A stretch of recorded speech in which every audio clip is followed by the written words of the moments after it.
एक बार एक दुकानदार था। उसका मांस बेचने का कारोबार था। वह लोगों को ताजा कटा मांस बेचा करता। इस तरह वह अपना और अपने परिवार का पालन पोषण करता था। एक दिन उस मांस के व्यापारी की दुकान के आगे से एक संत गुजर रहे थे। उन्होंने उस व्यापारी की दुकान की तरफ देखा तो वह तुरंत वहां गए। उन्होंने व्यापारी से कहा, तुम ये क्या कर रहे हो? तुम पातकी हो ठाकुर से मांस तुलवा रहे हो। उस संत की बात उस दुकानदार की समझ में नहीं आई और वह बोला, मांस तो मैं तौल रहा हूँ, फिर ठाकुर कहाँ से दिखा दे गए तुम्हें? दुकानदार की इस बात पर संत ने कहा, देखो तुमने मांस तौलने के बाट की जगह सालिग्राम जी को रख रखा है। तुम सालिग्राम जी से मांस तौल रहे हो। यह बात सुनकर दुकानदार हैरान रह गया कि यह तो मैं पत्थर समझकर उठा लाया था। मुझे पत्थर ही लग रहा था। यह सालिग्राम है, इस बात की समझ मुझ जैसे अज्ञानी को कैसे होती भला? उस दुकानदार की आंखों से अश्रु बहने लगे और संत के पैर में गिरकर अपना पश्चाताप करने लगा। संत ने कहा, यह सालिग्राम को गंगा जल से धोकर मंदिर में पधरा आओ और प्रभु से माफी मांग लेना। संत के जाने के बाद उस दुकानदार ने स्नान करके सालिग्राम जी को गंगा में स्नान करवाकर मंदिर के प्रांगण में रख दिया। खुद भगवान से प्रार्थना करके माफी मांगने लगे, हे प्रभु, मैंने अज्ञानतावश आपसे मांस तुलवा लिया, इसलिए आप मुझे जो सजा देंगे मुझे मंजूर होगी।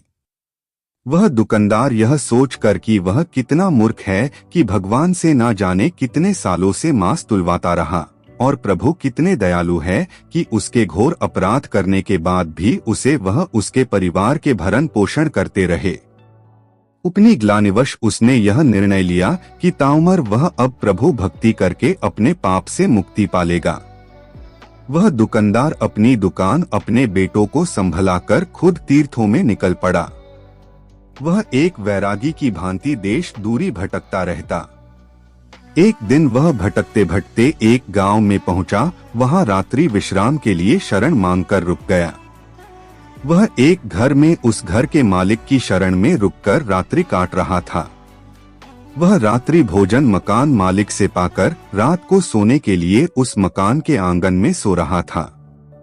तभी अर्ध रात्रि के समय एक महिला उसके समीप आई और उसकी चारपाई पर ही उसके बगल में सो गई। तभी उसकी आंख खुल गई और अपनी चारपाई पर महिला को देख वह तुरंत उठ खड़ा हुआ। मगर जैसे ही वह घबराकर चारपाई से नीचे उतरा, उस महिला ने उसे फिर चारपाई पर खींच लिया। वह महिला बदहवास उसके करीब आती जा रही थी। वह महिला वासना की अग्नि में दधक रही थी। यह सब देख उसने महिला से कहा, आप यह क्या कर रही हो? मैं एक त्यागी संत हूँ और तुम इस समय वासना से भरी हो। तुम मुझसे दूर हो जाओ, नहीं तो मैं अभी इसी समय इस घर को त्याग दूंगा। महिला ने संत के रुखे शब्दों को सुना मानो उसे वह तीर की भांति भेद रहे हो। वह लपकती हुई संत को अपने बाहुपाश में समेटकर अपनी मनमानी करने को आतुर हो रही थी। संत ने पूछा, तुम हो कौन और मुझसे इस तरह व्यवहार क्यों कर रही हो? तब वह महिला बोली, तुम जिस घर में ठहरे हो यह घर मेरा है। मैं इस घर की मालकिन हूँ। वह व्यक्ति जिसने तुम्हें रात्रि विश्राम के लिए शरण दी वह मेरा पति है। तब तो संत बोले, ठीक है, तुम्हारे पति घर में सो रहे हैं, तुम्हें उनके पास जाना चाहिए। तब वह महिला बोली, तुम जब मेरे घर पर शरण के लिए आए थे तब मैंने तुम्हें देखा था। तुम्हारे रूपयौवन की मैं दीवानी हुई जा रही थी। तुम्हें पाने की लालसा में मैंने यह बीते कुछ पल बहुत मुश्किल से गुजारे। अब तुम्हारा सामीप्य मिल गया तो भला तुम्हें अपने से अलग क्यों करूं?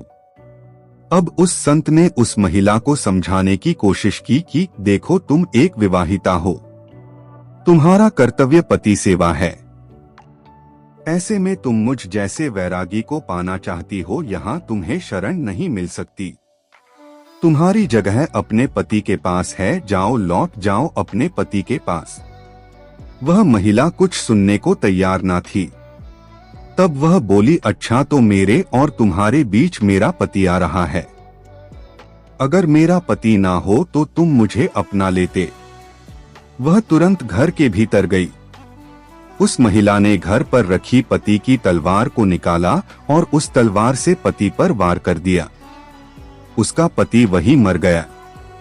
वह खून से भरी तलवार ले जाकर उस संत को दिखाते हुए बोली, लो मैंने तुम्हारे और मेरे बीच खड़ी पति रूपी दीवार नष्ट कर दी। मैंने पति का गला काट डाला, अब वह कभी हम दोनों के बीच में नहीं आ सकेगा। बेचारा वह संत दुकानदार यह सब देख वहां से भागने लगे। बहुत कोशिश के बाद भी संत वहां ना रुके तो उस महिला ने उस तलवार से खुद पर वार किया और सदैव के लिए खत्म हो गई। संत जैसे तैसे वहां से निकलकर भागे, बहुत दुखी रहने लगे। उनका दुखी चेहरा देख एक संत ने उन्हें कहा, लगता है तुम बहुत दुखी हो। क्या बात है जो तुम्हें परेशान कर रही है? हम संतों को अपने दुख से नहीं दूसरों के दुख से दुखी होते हैं। तुम्हारे साथ कौन सा दुख है? तब उस संत ने वह सारी घटना उन संत को सुनाई। संत ने उस संत की बातों को सुनकर ध्यान लगाया तो उनका इस सारी घटना का सार समझ आ गया। वह संत उस संत दुकानदार से बोले, यह सब तो होना ही था, इसमें तुम्हारा कोई दोष नहीं, अब तुम शांत मन भक्ति करो। तब वह संत दुकानदार बोले कि यह सब होना ही था, इसका क्या मतलब? तब वह संत हंसते हुए बोले, तुम मेरे पास बैठो, मैं तुम्हें सब बताता हूँ। उन संत ने उस संत दुकानदार से कहा, यह सब पिछले जन्म का कर्जा था जो उस महिला ने ले लिया। संत दुकानदार बोले, कैसा बदला? अब संत उन्हें बताने लगे, पूर्व जन्म में तुम प्रभु भक्ति के लिए घर बार छोड़कर सूने स्थान में रहते हुए भक्ति करते थे।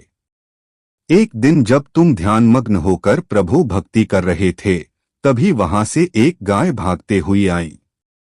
तुमने गाय को देखा, चुप रहे। गाय को एक कसाई पकड़ना चाहता था। गाय उस कसाई से बचती हुई भागती हुई वहां आई थी। गाय तुमसे अपने बचाव की उम्मीद से देखने लगी, मगर तुमने भक्तिवश उस पर ध्यान नहीं दिया तो वह डरती हुई कहीं और जाकर अपना बचाव करना चाहती थी। वह वहां से चली गई। तभी उसके पीछे पीछे भागता वह कसाई तुम्हारे सामने हाथ में तलवार लिए आया। तुम जिस स्थान पर बैठे थे वह ठीक चौराहे पर बना हुआ था। वहां से 4 मार्ग निकलते थे, इसलिए कसाई वहां रुका। उसे समझ नहीं आ रहा था कि वह गाय कहाँ गई। चारों तरफ नजर दौड़ाकर वह कसाई तुम्हारे पास आया और तुमसे उस गाय के बारे में पूछा कि तुमने किसी गाय को यहां से भागते हुए देखा है। तुमने उस कसाई की तरफ देखे बिना बंद आंखों से ही उस रास्ते की तरफ हाथ कर दिया जहां वह गाय भाग कर गई थी। वह कसाई तुम्हारे इशारे को देख उसी रास्ते पर चला गया जहां वह गाय भागती हुई गई थी और उस गाय को कसाई ने अपनी तलवार से मार दिया था। अब वह संत दुकानदार हैरान होकर उन संत से बोले, उस गाय व कसाई से मेरी इस घटना का क्या वास्ता? संत हंसते हुए बोले, हाँ, उस घटना से ही तुम्हारी इस घटना का संबंध है। क्या तुम जानते हो वह मकान मालिक व उसकी पत्नी पूर्व जन्म में कौन थे? अब वह संत दुकानदार विस्मित से होकर देखने लगे। संत ने उन्हें आगे बताना शुरू किया।